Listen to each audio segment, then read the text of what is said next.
केलं, माझ्या बीडकरांनी स्वागत केलं, त्याबद्दल त्या सर्वांना मनापासून धन्यवाद देतो, मनापासून आभार देखील मानतो।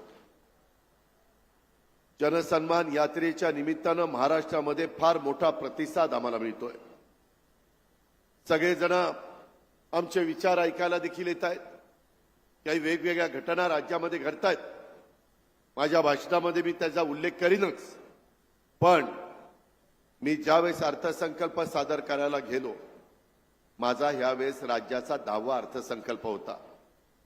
मला मुख्यमंत्री, उपमुख्यमंत्री, आमचा धनंजय, संजय बनसोडे अनेक सहकारी सांगत होते की काहीतरी एक असा अर्थसंकल्प सादर करा की जनतेला पण त्या अर्थसंकल्पाबद्दल एक आपुलकी, जिव्हाळा, प्रेम निर्माण झालं पाहिजे। मी मागे 9 वर्षाचा अनुभव होता। मी विचार केला की माझी माय माऊली कष्टाने स्वतःचा संसार सांभाळते, कुठं माझी माय माऊली खुरपणीला जाते, कुठं झोपडपट्टीमध्ये अतिशय तिथं खराब अवस्थेमध्ये जीवन जगण्याचा प्रयत्न करते। काही जण काचा गोळा करतात, काही महिला माझ्या कचरा गोळा करतात, काही धुणं भांडी करतात, काही मोलमजुरी करतात, काही झाडू पोतना करतात, काहींच्या घरामध्ये जाऊन जेवण तयार करतात। पडेल ते काम करण्याची तयारी माझ्या मायमाऊलीची असते।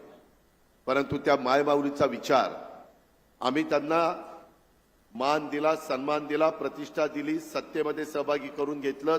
4थं महिला धोरण आमच्या महिला बाल विकासच्या मंत्री आदिती तटकरे यांनी त्या ठिकाणी महाराष्ट्राला दिलं। पण त्याच्याही पुढे जाऊन आमच्या महिलांना मी गेले 30-35 वर्ष महाराष्ट्रात फिरत असताना बघतो की त्यांना काहीतरी घ्यावंसं वाटत असतं स्वतः करता, पण घेण्याची मनस्थिती असली तरी स्वतःच्या मनाला मुरड घालून ते मुलाबाळांच्या करता, आपल्या प्रपंचाच्या करता, आपल्या पतिदेवाकरता ते सगळं करत असतात। आणि त्यामुळं त्यांनाही जन्माला आल्यानंतर काही ना काही अधिकार असला पाहिजे। आम्ही खूप विचार केला। शेवटी आम्ही 2.5 लाखाच्या आतमध्ये उत्पन्न असणाऱ्या महिला आपल्या महाराष्ट्रामध्ये किती निघतील? चर्चा केल्यानंतर 2.5 कोटी निघतील असं आमच्या पुढे आलं। 21 ते 65 वयोगटातल्या, आणि त्यांचे फॉर्म भरून गेले। अडचणी आल्या, कधी इंग्रजी फॉर्म, कधी मराठी फॉर्म, कधी ऑनलाईन मध्ये फॉर्म स्वीकारले जात नव्हते, त्रास झाला। एवढा मोठा कार्यक्रम राबवायचा हे काही येड्यागाबाळ्याचं काम नव्हतं। शेवटी जिद्द, चिकाटी आणि सरकारची स्पष्ट भूमिका ही महत्त्वाची होती। त्यामध्ये मी अंदाज घेतला जवळपास 45,000 कोटी रुपये लागणार होते। पहिले 3 महिने तर संपले होते, एप्रिल, मे, जून, जुलैपासून द्यायचं ठरवलं। आज जवळपास 1.25 कोटीच्या पेक्षा जास्त महिलांना आम्ही पहिल्या 2 महिन्याचे 3,000 रुपये त्यांच्या खात्यामध्ये जमा केले। मला इथं महिला आहेत, ज्या महिलांच्या खात्यामध्ये 3,000 रुपये जमा झाले त्यांनी हात वर करा। का सुनील तटकरेजी, आज कित्येक महिलांच्याकडे पैसे जमा झालेत। बाकीच्यांचं पण 2.5 लाखाच्या आतमध्ये उत्पन्न असलं तरी आता उद्याच्या आमचा 30 तारखेला का 31 तारखेला आम्ही नागपूरला कार्यक्रम घेतलाय, आणि त्या कार्यक्रमामध्ये आम्ही पुढच्या त्या ठिकाणी टप्पा सगळ्यांना राहिलेल्यांना देणार आहोत। काळजी करू नका। काही जण आमची बदनामी करतायत। काही जण म्हणले हे चुनावी जुमला आहे, आउटगटकेचं आहे, तुम्हाला फसवतायत। हा अजितदादाचा वाद आहे। माझ्या बहिणींना मी कधी फसवणार नाही। माझ्या बहिणींनी प्रेमाने मला राखी बांधलेली आहे। ही माझ्या बहिणींची ओवाळणी आहे, माझ्या मायमाऊलींची ओवाळणी आहे। ओवाळणीमध्ये कुठला भाऊ बहिणीला फसवत नसतो, परंतु निव्वळ खोटा नाटा प्रचार करताय। काही जण आमच्यातले चुकले, त्यांनी तसं म्हणायला नको होतं। काही जण म्हणले दिलेले पैसे काढून घेतो। मी आपल्याला सांगतो, मी राज्याचा अर्थमंत्री आहे।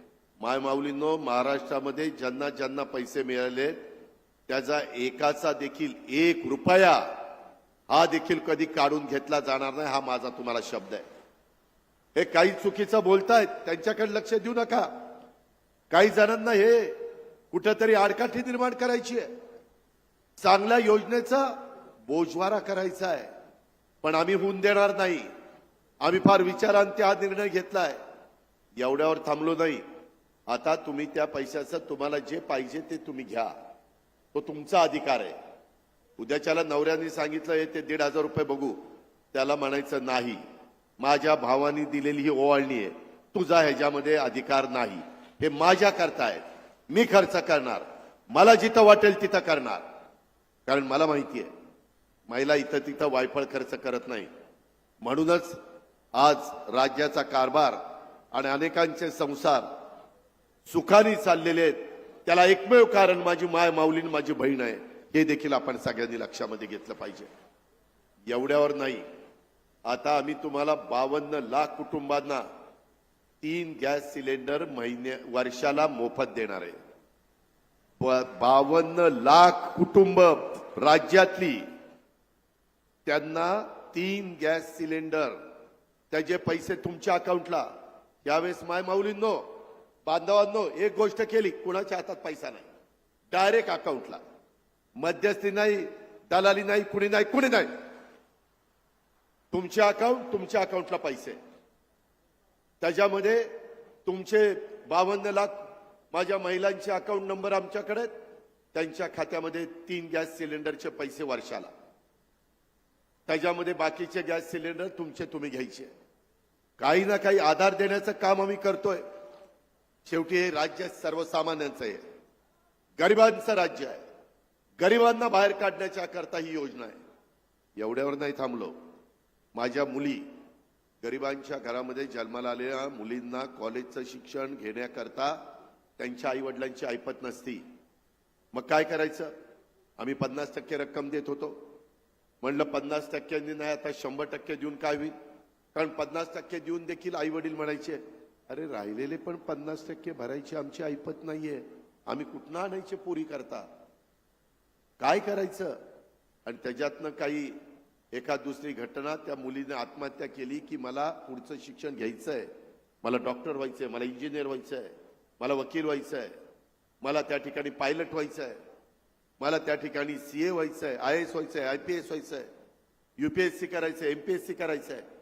अहो त्यांनाही स्वप्न आहेत ना, त्यांनाही उद्या वाटतं की मी चांगलं शिकावं आणि उद्याच्याला माझाही संसार चांगला व्हावा. का नाही त्यांना वाटू?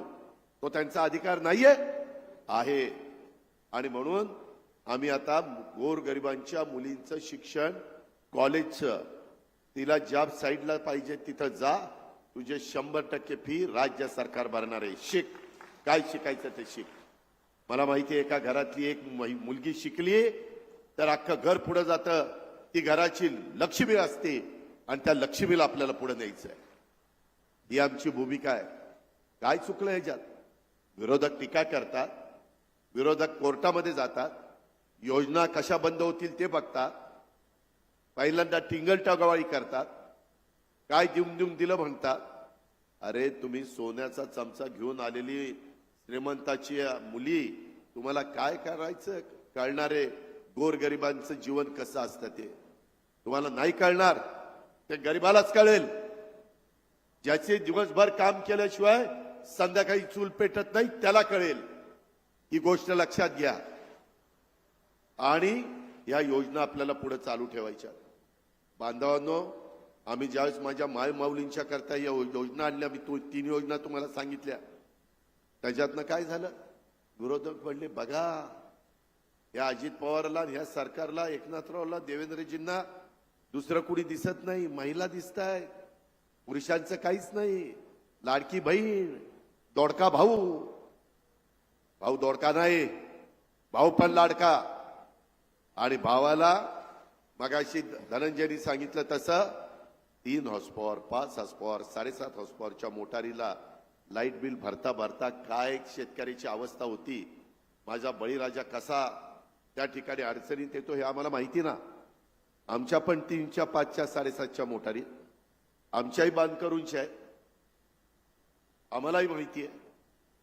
आणि उद्याच्याला वीज बिल नाही भरलं तर कनेक्शन तोडल्यावर तो शेतकरी अक्षरशः व्याकुळतीला येतो. काय करावं सुचत नाही. पाऊसकाळ चांगला झाला तर पाणी उपसायचं कसं. आता मी आणि सुनीलजी आम्ही विक्रम त्या नांदेडवरून बीडला येत होतो. येताना विहिरी सगळ्या फुल भरल्या. गोदाकाठ गोदावरी फुल चाललेली आहे. माजलगावमध्ये पाणी नाहीये, परंतु आता जायकवाडी 70%